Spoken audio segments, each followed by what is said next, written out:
All right, you have two NFC North teams to start here. We said we were going to give 5. Got the Bears, got the Lions. Are you going to continue this theme? Unfortunately, again, I think it's a weird situation where the teams that need defensive ends seem to sort of all be in the NFC North. The Green Bay Packers have to be ringing the phones at this point. Again, they don't have necessarily the elite young players that the Lions and the Bears do, but what they do have are a lot of established players. A desire to win. I really think that Micah Parsons is going to be playing for an NFC North team next year, and the Packers could easily be that team. I hate that you're listing all the teams that he could play for, and the Vikings. It just makes sense. It just makes sense. I mean, if you're the Packers, you desperately need established production on this defensive line. If Micah Parsons chose to go into this year saying we're going to count on our guys to take a step forward, I do not feel comfortable with Lucas Van Ness and Rashawn Gary. Now, look, you've got an embarrassment of riches at wide receiver. I'm willing to move off Jaden Reed. I'm willing to move off Romeo Doubs. Like, you've got a chokehold there. You need something to clear up so a guy can start. Move one of those receivers, pick a player on defense, throw in some picks. There's absolutely a trade to be had here. If Micah Parsons ends up with the Green Bay Packers, Ziggy, after an entire offseason of being like, no Trey Hendrickson, please don't let them get Trey Hendrickson. I don't want to see that happening. It'd be like when they brought Reggie White to town. Right? Oh, yeah, but Reggie White was, how old was Reggie White when he went to Green Bay? Wasn't he he was already in his 30s, I believe, right? It was, I believe, his 9th season. Yeah, he was 32. That's not the point. No, I know, but I'm saying like any Packers fan who's watching this knows the difference that trading for an elite edge rusher, they signed him in free agency in their case, but being willing to give up a lot for an elite edge rusher can absolutely be worth it. And he went to Green Bay and transformed that team. No, this would be the nightmare. Of all the edge rushers they could get, this would be a disaster, Ziggy. Because you had, even if they got Myles Garrett, because people were talking Myles Garrett, he's 29 years old, he's going to be 30 this year. The age is actually... He'll be 31 next year. Yes, the age is a factor here too. Us soon. If you said to me, Paul, pick one guy in the NFL that you don't want to become a Packer for this defense right here, I would go Micah Parsons. And the fact that this is now, because I'm seeing everyone's tweeting at us saying, oh, he's going to be a Packer. And I know they're just ruffling feathers, but it does make sense. And it really does as a team where, if you're the Packers, if you're Brian Gutekunst right now, you should be on the phone. And I really, really, really doubt again that the Cowboys will move Micah. I don't think they'd want to put him to the Packers because that is a rivalry too. But if the Packers put together the right package, as far as can it make sense? Yes, and Green Bay should do it because if they got Micah, it changes the entire outlook of the whole defense. Do you remember last offseason, Micah Parsons asked Jordan Love who the number one player he'd like to come to the organization was? You remember what Jordan Love said? I remember that interview. Did he say Micah? Yeah. He said the guy sitting next to me, Micah Parsons, and Micah said, "I'd love to come, but I'm Cowboys for life. So I'm not going to be able to do it." Oh God! Yeah, Jordan Love should be on the phone right now with every Packer saying, let's get this done. We'll figure it out. Yeah, at a certain point, I'm sure that's where Micah Parsons would like to go. And at a certain point, if the Cowboys are willing to move him, he has a little bit of leverage because he needs to sign a deal. But at a certain point, it would just be unfair if the Green Bay Packers get to add this guy. What that would really give them, and the Packers are another team where I'm enjoying looking at the sack leaders from last season. Rashawn Gary had 7.5 sacks. After that, there was no one on the team with more than 5. And just for comparison, because I'm reading out a lot of these numbers here, the Vikings had 3 guys all with over 7 sacks.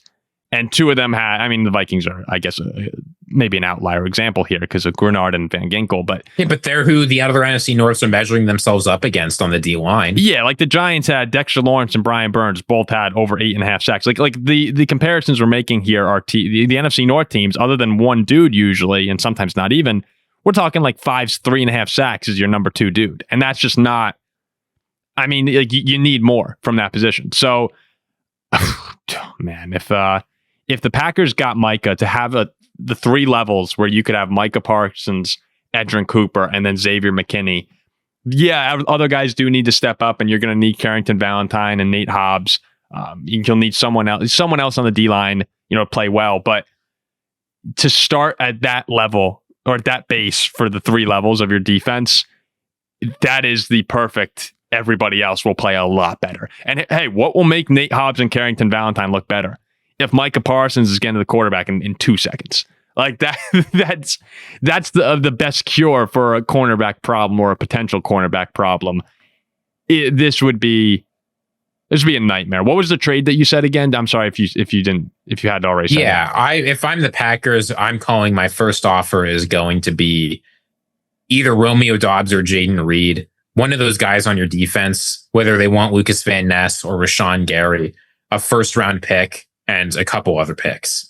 So just kind of putting this together in my head as we're talking right now, of the offers we said, we're just throwing things around. This is off of very little. We haven't sat down, crunched numbers or anything, but it's Romeo Doubs and 2 firsts, right? We said that was one with Chicago. We said Jamison Williams, Terry and Arnold. Dunze, you mean? Yeah, sorry, what did I say? Romeo Doubs. Sorry. Rome Dunze and 2 firsts for Chicago. Romeo Doubs and 2 first-round picks. I'm not even blinking. Yeah. I'm running my spam number checker to make sure I'm really talking to Stephen Jones, and then I'm smashing the deal. Like, if you remember in the NBA when like the Pelicans were making that trade, and the GM for the Hawks is like, hold on, are you really offering me this? Yeah. Like, is this a prank? Am I being pranked by the New Orleans front office? The Joe Dumars trade? Yeah. Jamison Williams, Terry and Arnold, and a first. And now we've gotten to Jaden Reed. Well, I think they try to avoid Reed in that situation. I don't care. Well, all right. Let's say the Cowboys are like, we want Reed. Matthew Golden looks great. Romeo, like at a certain point, the difference between Jaden Reed and Romeo Doubs cannot be the whole. Okay, let's pretend it's Reed. Let's make it a little worse for Green Bay. Jaden Reed, Van Ness, a first, and like a pair of seconds. Yeah, you need something. You need more there. No, like it can be 2 firsts and a few picks. It can be 1 first and a lot of day 2 and day 3s. Because I'm trying to think if it got to a bidding war, and if he had to go to the NFC North, I hope it would turn into a bidding war. I'm trying to imagine if I'm the Cowboys and the Lions made that offer. I'm like, that's a pretty strong offer. Arnold, Williams, and a first, plus maybe some other picks. Like I would value that way more than Reed, Van Ness, and a first. The other thing the Packers could potentially do is the Cowboys have been rebuilding their offensive line this offseason. They've used a couple early picks on offensive linemen up until this point. Jordan Morgan, who I think is a very good player, is sort of competing with Rasheed Walker for that job. And we've talked multiple times this offseason about how next year the Packers are going to have to let either Rasheed Walker go or find a home for Belton or Morgan. Like there's another logjam there, just like receiver. Yeah. The Packers are in an unusual situation. I don't think they have quite the quality of players to trade compared to Chicago or particularly Detroit, but they're much more incentivized to move off of them. Well, and this is also, so actually to go off that, and now, as you'll see now, we're kind even of like Elton here. Jenkins is a guy who they should be willing to move. Well, that's where if you're Chicago, though, like you're going to want, like Jamison Williams has been the most valuable name we've thrown out so far, because you're going to want some guys, it's like fantasy football. I'm taking Rome Odunze over Jamison Williams all day. Okay, sure. Let's say Rome's the most valuable, but like it's like fantasy football, right? In your mind, when you're asking for a stud player, you can't just come to the guy and be like, "Hey, we're going to throw a bunch of like, mediocre dudes over to you." Now that's where I think like the Packers will probably need to give a little bit more. Not saying that Lucas Van Ness or Jane Reed can't be very, very good. But the other guys we've thrown out are a little bit more established at this point, or have a little bit higher ceiling, I would say. Well, this thing, it's harder. Like you're correct that those other teams have better players, but the other thing is they'll have to do much harder math about whether to get rid of some of those guys. Mm-hmm. The Packers can come out swinging with a very aggressive offer right away, whereas those other teams, maybe they're willing to give them up. But if you're Chicago, I mean, do you really want to give up the number 9 pick in the draft last year? mean, for Micah Parsons, you might get there, but you're going to place a pretty high value on that with Ben Johnson coming in. If you're the Lions, do you want to give up Terry and Arnold? Well, Whereas I think the Packers have so many quality players, right? You're right that they're not studs, but they can upgrade the Cowboys at a lot of positions. Well, what if Dallas came and said, we want Matthew Golden as the receiver? Okay. So Golden, Van Ness, few picks. It sucks. It's terrible. Packers Nation will be crying that they finally took a skill position player in the first round and then traded him away immediately. Come on.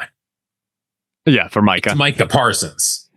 So this is the kind of sick thing about the Packers being able to pull off this trade is all the names that we've thrown around so far. An advantage Green Bay has is the depth. And it's something that we've said has sort of been a problem for them, is that they have a lot of really good players, but not a lot of great players at these positions. If you were to make a trade like this and give a bunch of good players to Dallas, plus a bunch of picks, you're not really going to be impacted the way Detroit would if they trade Jamison Williams. There's a hole at receiver. If they traded Arnold, there's a hole at cornerback. The Packers are so deep everywhere that if you traded Jordan Morgan, it's like you just said, they have guys coming in. If you trade them Lucas Van Ness, that's fine. One, you're getting Micah, but two, you also have a bunch of other dudes there that you're hoping can take a jump. If you trade, who's the other guy we were throwing around earlier? If you trade one of the receivers, you have 4 or 5 of them once Watson comes back. So that's where Green Bay, even if you make that trade, you're fine if you're a Packer fan, because you're not going to come out of it being like, oh, now that's a problem. You just got really, really dominant at one position and you trade a bunch of guys who were mediocre contributors. And that is where, if you're the Cowboys now, you're probably looking at any Packer trade and saying, okay, well, maybe we'll go somewhere else.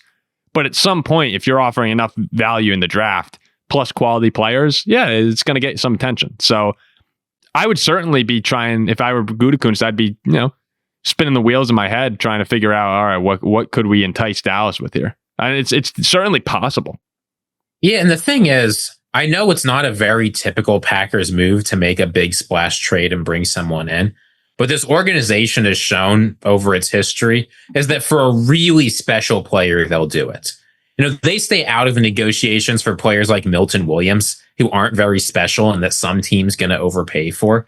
But when they really see their opportunity, and they've gotten more aggressive about this. Recently it was Xavier McKinney and Josh Jacobs. Earlier we talked about Reggie White. I know that was a long time ago. Yeah. But when they see an opportunity for a truly special player, and Micah Parsons is a surefire Hall of Famer. He is, with respect to his age and availability, the most special player to come on the trade market for some time. I think they will be willing to do a lot to try and get him. Whether it will be what it takes is a different question, because there's always a team that can pay more. But Green Bay, I think, is a special situation in that Micah clearly wants to go there. He's indicated it before. They've got a lot of things they can do to make Dallas better right now, because Dallas is still trying to compete for a Super Bowl. Yeah. But they've a lot of holes on that roster, on the offensive line, in their secondary, at receiver. There's a lot that you can do here. One of the Packers receivers would fit in really nicely there, behind CD, behind Pickens. And yeah, now you get that third guy for this season, because we'll see what happens with Pickens going forward. But no, there's definitely, those Packer dudes could certainly help the Cowboys, who have a lot of stars, but maybe need to build out their depth a little bit more. So that could be a helpful trade.